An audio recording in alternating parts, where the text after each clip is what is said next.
बाबा ने जैसे ही डमरू बजाया गर्भ खिसल गया, दूसरी बार बजाया तो गर्भ पूर्ण हुआ, अंडा पूर्ण हुआ।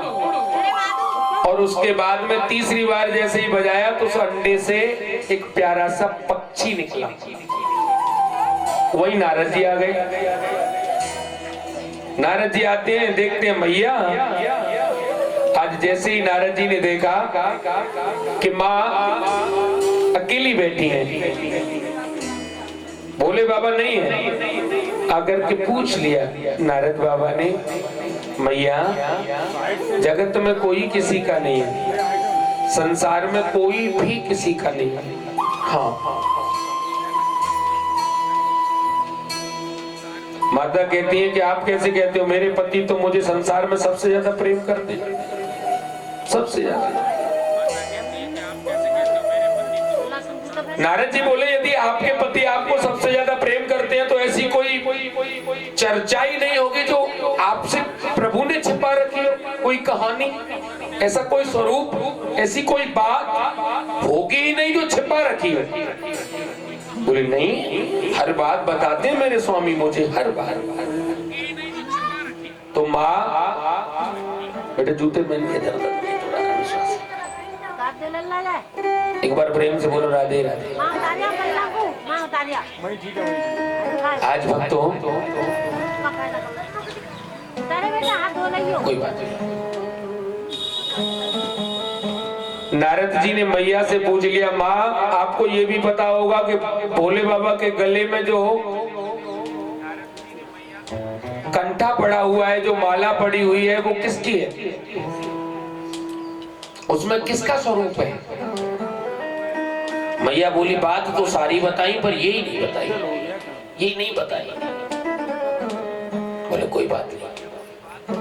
तो प्रभु आपको क्या चाहते हैं? जब आपको जिस माला को वो हर पल अपने गले से, अपने हृदय से लगा के रखते हैं, आपको उसी का सार नहीं बताया तो भोले ने बताया क्या? बोले आज ले लो, आज बाबा को आनी है तो बाबा की खैर नहीं। हाँ? मैया ने बाबा को जैसे ही देखा, मैया सीधे मुंह बात ही नहीं करती, बात नहीं करती। जैसे ही माता जी सीधे मुंह बात नहीं करती, बाबा ने पूछा कि नारद जी आए थे क्या? क्या आपको कैसे पता? कि अभी मुझसे ही तो कह के गए कि घर पे जाकर के तो देखो। नारद जी जैसे ही कक्ष से घर से निकल रहे तो बाबा बोले, अरे रुको नारद। कि नहीं बाबा, अब तो जरूरत तुम्हारी है, हमारी नहीं है, आप आ जाओ। हमारी नहीं है, आपकी। बाबा समझ गए कोई ना कोई दाल में काला है। हाँ?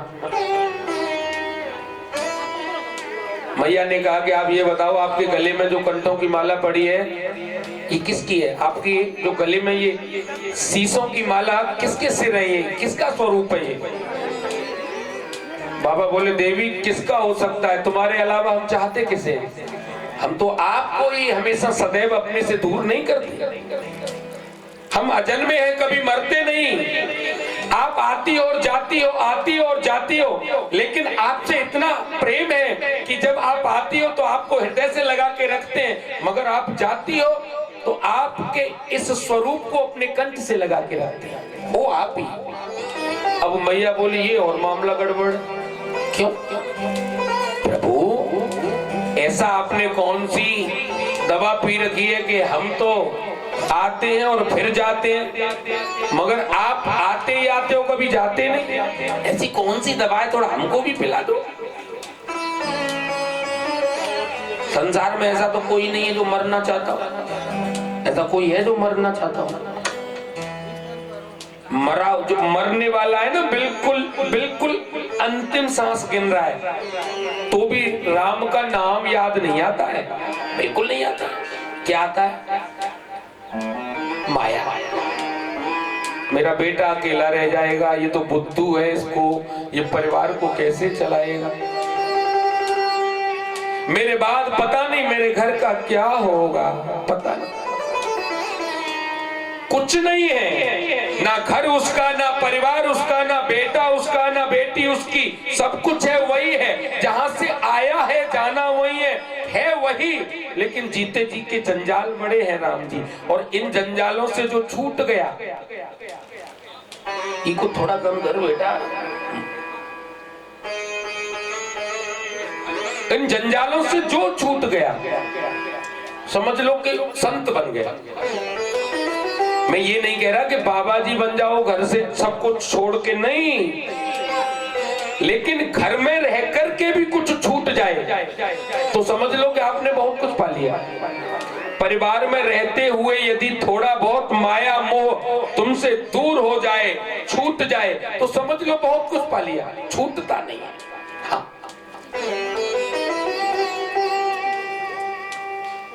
और छोड़ा जाता भी नहीं, छोड़ा भी नहीं जाता। हाँ। एक ट्रेन में एक सेठ जी जा रहे हैं,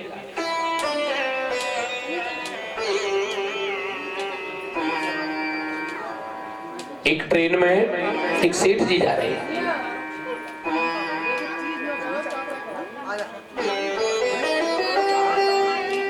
तुरई बंद क्यों है? क्यों बंद है?